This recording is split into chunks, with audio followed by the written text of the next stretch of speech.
नमस्कार।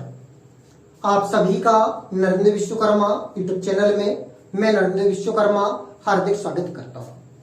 हम देखेंगे वर्ग 2 अंग्रेजी में होगा पासिंग मार्क्स में सिलेक्शन।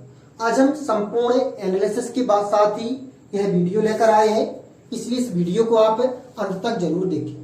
आपने कुछ यूट्यूब चैनलों में एक्सपेक्टेड कट ऑफ इंग्लिश की बहुत हाई देखी होगी, पर वास्तव में ऐसा रहने वाला नहीं है, क्योंकि जिसकी कैंडिडेट की संख्या है वह बहुत कम है और पोस्ट अधिक है से सभी सब्जेक्ट की अपेक्षा। तो आज हम उसी एनालिसिस के साथ यह कट ऑफ लेकर आए हैं कि वर्ग 2 इंग्लिश में एक्सपेक्टेड कट ऑफ क्या रह सकती है। यह जो हम कट ऑफ लेकर आए हैं यह है संपूर्ण एनालिसिस अतिथि शिक्षकों के लिए है। हम इस वीडियो में अतिथि शिक्षकों पर ही बात करेंगे। तो यदि आपको जानकारी अच्छी लगी तो वीडियो को लाइक जरूर करिएगा और चैनल को अभी तक सब्सक्राइब नहीं किया है तो कृपया सब्सक्राइब कर लीजिए। हो सकता है वीडियो बड़ा हो, लेकिन फिर भी आप अंत तक जरूर जुड़िए, क्योंकि आपको आपके प्रश्नों का सटीक आंसर मिलने वाला है। तो सबसे पहले देखें, वर्ग 2 में अंग्रेजी में होगा पासिंग मार्क्स में सिलेक्शन। इंग्लिश में अभ्यर्थियों की संख्या। ईडब्ल्यूएस में कुल अभ्यर्थी 1034 ने फॉर्म अप्लाई किया है। ओबीसी से 1776, एससी में 432, यूआर में 708, एसटी में 125। कोर्ट केस प्लस एब्सेंट अभ्यर्थियों की संख्या कुछ इस प्रकार रह सकती है। 200 हो सकते हैं ईडब्ल्यूएस में, ओबीसी में 376, एससी में 60, यूआर में 138, एसटी में 10, क्योंकि लगभग 500 कोर्ट केस अभ्यर्थियों ने किया है और 300 के समथिंग एब्सेंट होंगे, क्योंकि ऐसा बहुत ही कम एग्जाम होता है, कहा जाए दुर्लभ एग्जाम होता है कि वहां किसी भी एग्जाम में अभ्यर्थियों के एब्सेंट ना हो। तो इस कारण से लगभग यह डाटा एब्सेंट और कोर्ट केस का हो सकता है। कोर्ट केस प्लस एब्सेंट के बाद बचे अभ्यर्थी तो 834 है ईडब्ल्यूएस में, 1400 ओबीसी में, 372 एससी में, 570 यूआर में और 115 एसटी में।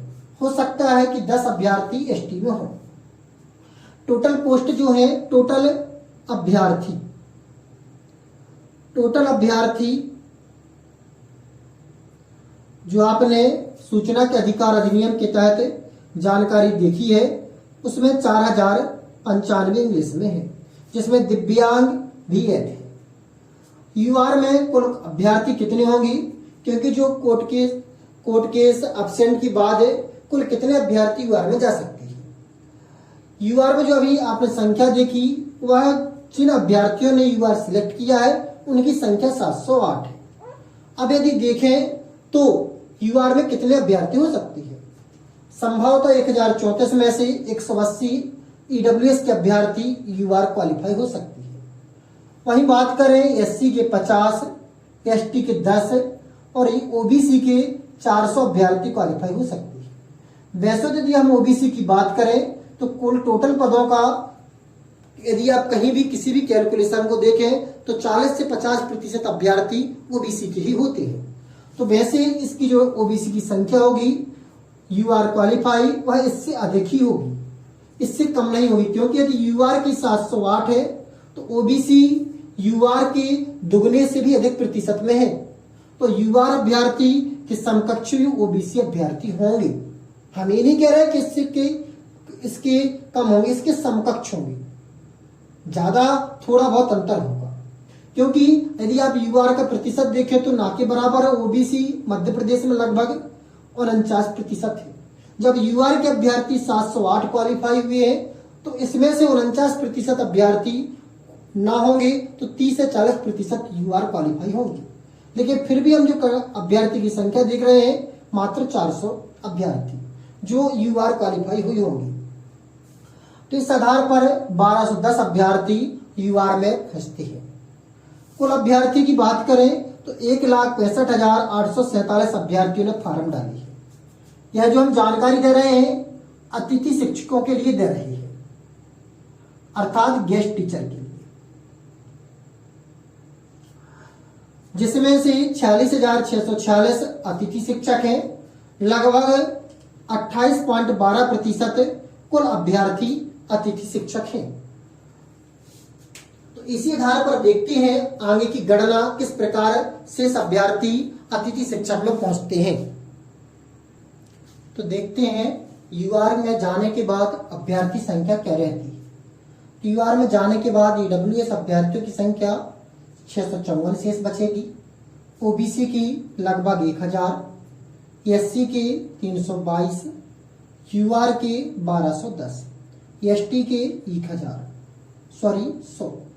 तो इस प्रकार कुछ पद संख्या रह सकती है यूआर में जाने के बाद अभ्यर्थियों की, पोस्ट अभ्यर्थी की संख्या रह सकती है।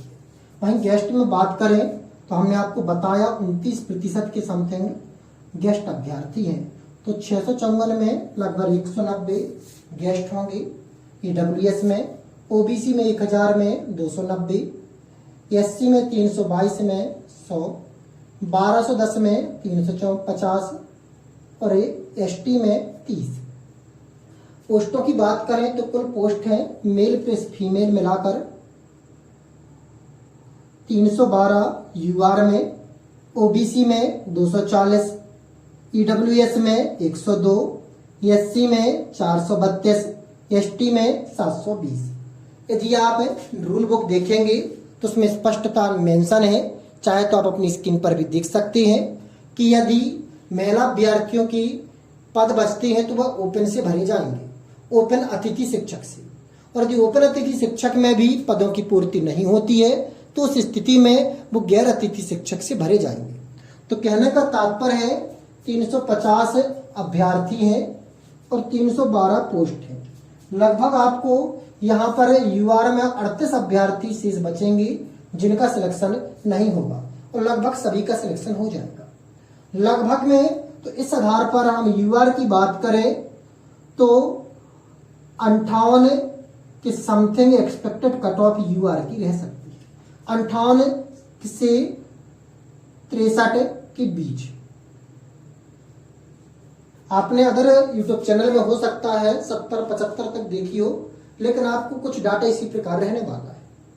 ओबीसी की बात करें तो ओबीसी में कुल पोस्ट 240 है, यहाँ पर 290 है। चूंकि इसमें से 40% हो सकता है कि जो शेष हो वो ओबीसी के हो, तो इस आधार पर लगभग 66 अभ्यर्थी बचेंगे। तो ओबीसी की जो लगभग सिलेक्शन हो जाएगा 56 से 60 के मध्य यदि आपके अंक है तो आप सिलेक्शन की उम्मीद फुल कर सकते हैं। ईडब्ल्यूएस की बात करें तो ईडब्ल्यूएस का सिलेक्शन यूआर के समकक्ष हो सकता है या इसके ऊपर भी जा सकता है। हो सकता है कि 58 के समकक्ष हो, 58 से 63। वहीं एससी और एसटी में आप देख सकते हैं कि 432 पोस्ट एससी में और एसटी में 720, बल्कि अभ्यर्थी इनमें दोनों में कम है। एसटी में मात्र 30 है और एससी में मात्र 100 है। तो एससी एसटी में 40 अंक यदि आपके आते हैं तब भी सिलेक्शन हो जाएगा 40% पर। और वहीं हम बात करें ईडब्ल्यूएस ओबीसी एससी, अर्थात यदि आपके अंक 60 के समथिंग है तो आपके सिलेक्शन की इन तीनों कैटेगरी में मैक्सिमम से मैक्सिमम चांस है। यूआर में 60 की समथिंग और ओबीसी और ईडब्ल्यूएस में 56 से 60 के बीच में है, तो आप कहा जाए तो सिलेक्शन की फुल उम्मीद में है। तो यह कुछ कट ऑफ रह सकती है वर्ग 2 अंग्रेजी में अतिथि शिक्षकों के लिए। आपको यह एनालिसिस किस प्रकार लगा, जैसा भी आपको लगा है, आपके अनुसार डाटा किस प्रकार हमने एकत्रित किया है, नीचे कमेंट बॉक्स में कमेंट्स जरूर करें। हो सकता है कि आपको उसमें कुछ त्रुटि लगी हो, जो भी आपके सुझाव हो नीचे कमेंट बॉक्स में साझा जरूर करें। फिर मिलते हैं एक नए वीडियो में नए टॉपिक के साथ, तब तक के लिए जय श्री राम।